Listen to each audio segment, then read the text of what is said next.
Get ready for round 3. Today we're going to tear apart 5 brand new types of bad dialogue with plenty of examples. By the way, my name is Brandon McNulty. I'm the author of Bad Parts, also the author of Entry Wounds, and welcome to my writing channel. A lot of my subscribers have been asking me to do more bad versus good videos, so I thought we'd start with another round of bad dialogue versus good dialogue. We're going to have a lot of fun today, and we're going to start with a quick refresher on what makes good dialogue good.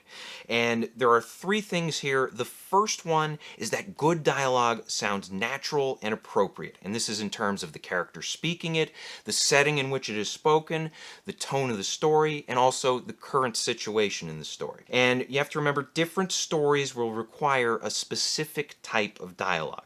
For example, what Super Mario says won't work if it's spoken by Michael Corleone from The Godfather. And likewise, what Michael says in his movies wouldn't work if they were spoken by Mario. Character, setting, tone, and situation will determine what dialogue works best. Now, the second thing good dialogue does, it attacks and defends. This means that every time a character speaks, they should be trying to learn something, or hide something, or intimidate someone, or protect someone. And then the third thing that good dialogue does, it expresses unspoken meaning or subtext. And the thing to remember here is that when characters speak, there should be meaning beneath the surface of their words. Now here's a clip from Breaking Bad that hits all 3 points. And Breaking Bad is of course the story of Walter White, a chemistry teacher who teams up with a former student of his named Jesse Pinkman, and the two of them start a meth business together. And the clip I'm going to show you is from season 2. It's a scene where Walt and Jesse are trying to build a battery using basic resources. I'll play it for you now. What shall we use to conduct this beautiful current with? What one particular element comes to mind? Wire. Copper. So this works because both characters sound natural. Walt's passion for chemistry and teaching come out in his words, and Jesse's airheaded enthusiasm shines here as well. You also have attacking and defending. Walt challenges Jesse to answer the question, and Jesse attempts to meet that challenge. And then finally, there's subtext here as well. There's meaning beneath the surface of their words. They're not simply discussing chemistry or how to build a battery. They're trying to build a father-son type of bond together. All right, now let's talk about bad dialogue. And for this video, I came up with 5 brand new types of bad dialogue. What I'm going to do, I'm going to go through each type. I'm going to explain what it is. Then I'll give you an example of the bad dialogue, and then I'll give you a good example for comparison. First type of bad dialogue is forced comedy. You'll often hear this referred to as bathos, and what this is, it's when you disrupt serious or sincere dialogue with an unnecessary joke. And the problem here is that it undercuts the emotion in a scene, and it can often come off as phony or unnatural, and it can also muddy the subtext of a conversation. Now for a bad example, let's take a look at Star Wars: The Force Awakens. And this movie opens up with high stakes, tension, and an introduction to our villain Kylo Ren. He's initially portrayed as this threatening presence, he kills an old man in the midst of a conversation, and everything builds toward a confrontation between Kylo Ren and a fighter pilot named Poe. And here's their dialogue exchange. Notice how humor undercuts the emotion in this scene.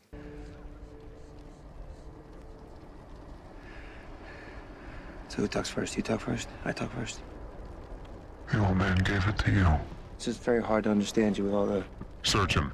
apparatus. This sucks because while humor fits Poe's character, it does not fit the situation.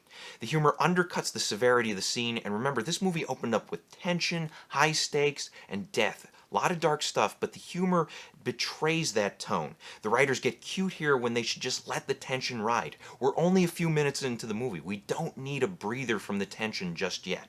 And the biggest problem here is that the moment characterizes Kylo Ren as weak. He should be this intimidating villain, but Poe is cracking jokes in his face, not taking him seriously, and Kylo fails to punish Poe for this. This is not the way you want to introduce the villain of your epic trilogy. Now for a good example, let's look at a similar scene from the original Star Wars movie.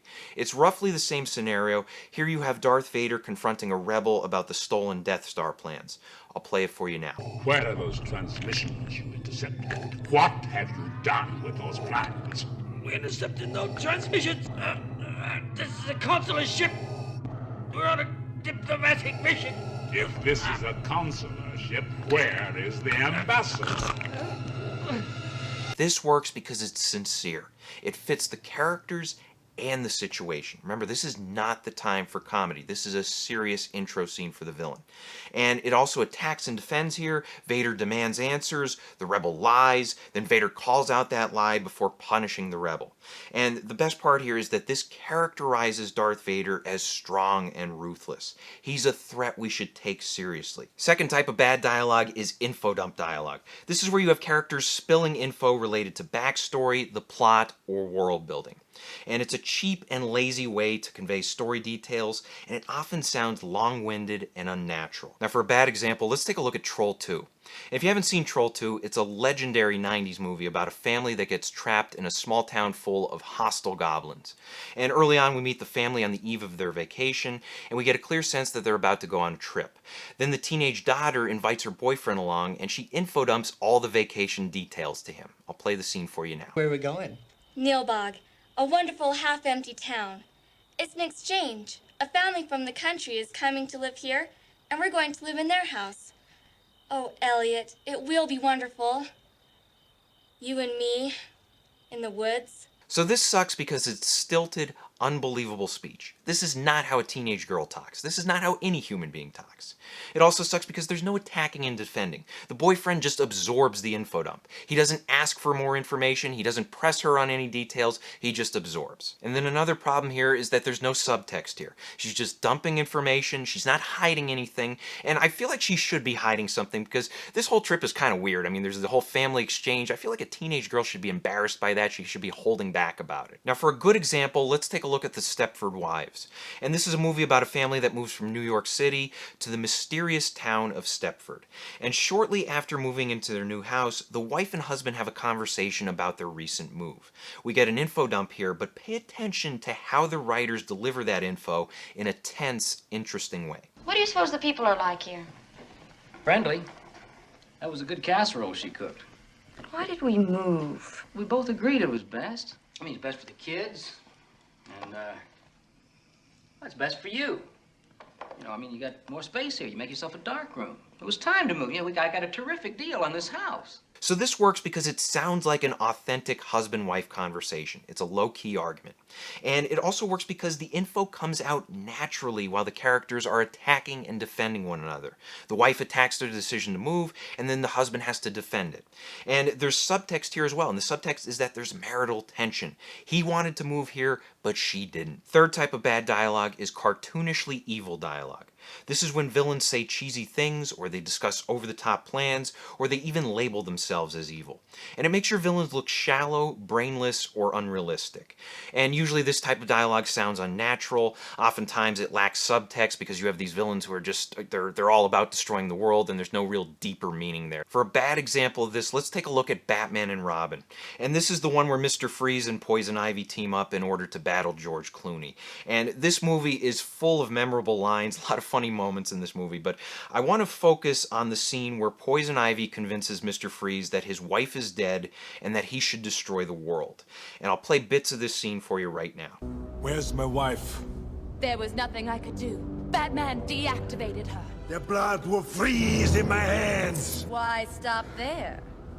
Why should only Batman and Robin die? If I must suffer, humanity will suffer with me. Everything dead on Earth except us. A chance for Mother Nature to start again. For we will be the only two people left in the world. Yes. Adam and evil. This sucks because there's lots of cheesy, unrealistic dialogue. You have this ridiculous, over-the-top plan to end the world. You have these silly jokes like Mother Nature and Adam and evil. And one thing I want to point out here is that with villains should never see themselves as evil. They should see themselves as the heroes of their own story. And one last reason why this scene sucks is because Poison Ivy easily manipulates Freeze into going along with her plan.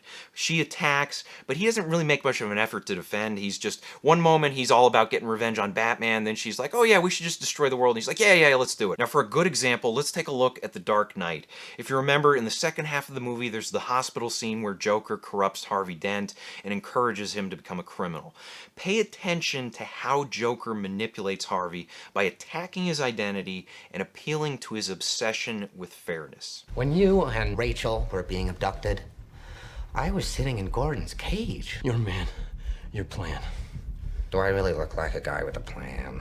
The mob has plans. The cops have plans.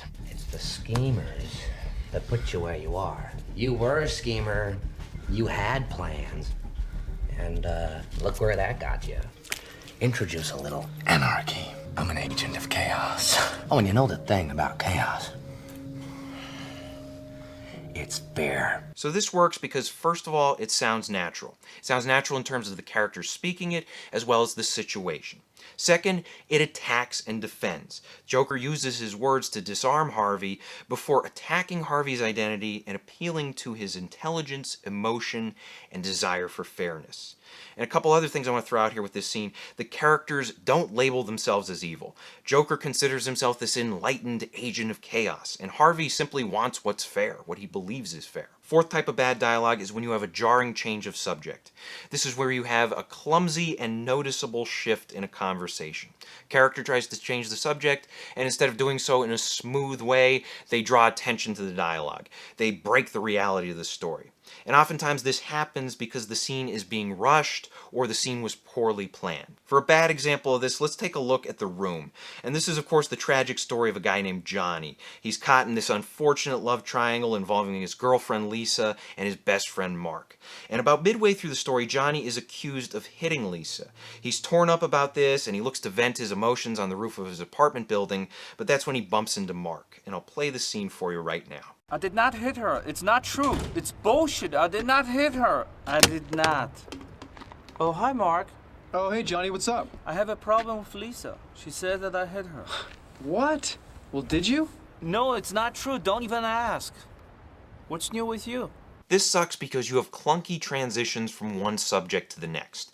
At first, Johnny's talking to himself about this serious private matter, then he addresses Mark with this absurdly casual greeting, and then Johnny mentions these serious accusations before immediately burying the subject.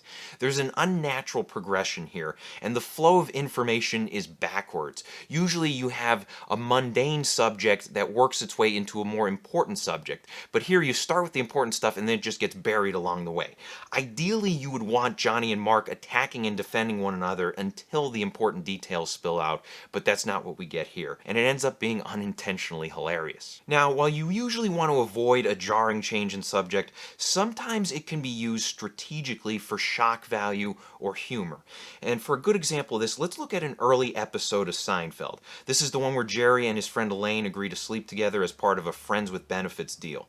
And the next day, Jerry wants to discuss this at the coffee shop, but he's hesitant to bring it up in conversation with George. Here's their exchange. So how's the job situation going? Still looking. Pretty bad out there. What about you? Nothing much. I slept with Elaine last night. This change of subject works because it's deliberately jarring. It's strategically written for comedic effect. Here you have uncomfortable small talk that builds toward a punchline. And this is not like in the Room example where Johnny just mentions the accusations right up front and then he tries to bury them. No, in the Seinfeld example you build toward the punchline. And there's attacking and defending going on. Jerry and George, they're trying to make small talk until Jerry drops his bombshell. And the fifth type of bad dialogue is rushed reactions. And this is dialogue that makes an unrealistic jump from one emotion to another. Oftentimes you'll have missing beats within a conversation, and these missing beats will lead to responses that aren't natural or appropriate. And the problem here is that strong emotions need more time to develop, but sometimes writers will just try to force them in there. For a bad example of this, let's take a look at The Last Jedi. And if you remember, toward the end of this movie, there's a scene where the First Order is powering up a cannon in an attempt to destroy the Resistance. And that's when Finn decides to fly his speeder into the cannon in hopes of protecting his friends. But then he gets foiled when Rose crashes into him and nearly gets them both killed. And shortly after the crash, Finn chases down Rose, and they have the following exchange. Why would you do that? Huh? I was almost there. Why would you stop me? I saved you. Tell me. That's how we're gonna win. Not fighting what we hate. Saving what we love. This sucks because of Rose's reaction. Finn actually responds appropriately here. He's angry, he's in a state of disbelief, he's trying to get answers out of her. But Rose speaks like they're on a picnic instead of a battlefield. And considering the situation, considering they were just in a huge crash, there's this high-stakes battle, considering all that, Rose's words should be raw and frantic as she tries to explain herself. But what we actually get in the movie, it's forced poetry, it's lighthearted, and it would be more appropriate to have something like this once they got to safety and once things calmed down. But right here and right now, it just doesn't ring true. And it's a case of when the writer prioritizes the message over the moment. Now, for a good example, let's look at a similar situation in Top Gun Maverick. Toward the end, there's a battle where Maverick's group runs into all sorts of trouble. And at one point, Rooster, who's like a son to Maverick, Rooster gets targeted by a rocket, and Maverick sacrifices himself so Rooster can escape. But instead of escaping, Rooster hangs around and sacrifices himself to protect Maverick. Shortly afterwards, Maverick locates Rooster, and the two men have this exchange. What are you doing here? What am I doing You here? think I took that missile so you could be down here with me? You should be back on the carrier by now. I saved your life. I saved your life. That's the whole point. What the hell were you even thinking? You told me not to think. Well, it's good to see you. It's good to see you too. So what's the plan? This dialogue works because the reactions are believable. Maverick is angry, and he provokes Rooster's anger as well. The two of them argue back and forth, attacking and defending, and that argument leads to silence. Then there's a silent beat of 20 seconds for them to collect themselves. And after that, they accept their new situation, they make peace with one another, and they plan on what to do next. And very simply, this emotional exchange works because it's real. It develops and it's earned. So I hope this helps. And now I'm curious what you think. Are there any examples of bad dialogue that you can think of that fit into the 5 categories I mentioned today? Let us know in the comments section below. Thank you guys for watching. If you want to support the channel, please pick up a copy of either one of my books and be sure to leave reviews on Amazon. Bad Parts is great if you like small town horror. It's about people trading away their sick and injured body parts in order to get healthy again. And Entry Wounds is great if you like thrillers. It's about a guy who picks up a haunted gun and he cannot put it down until he kills 6 people with it. Also, be sure to check out my other videos. Hit the like and subscribe buttons for me. Share this video with a friend. And as always, remember to keep on writing.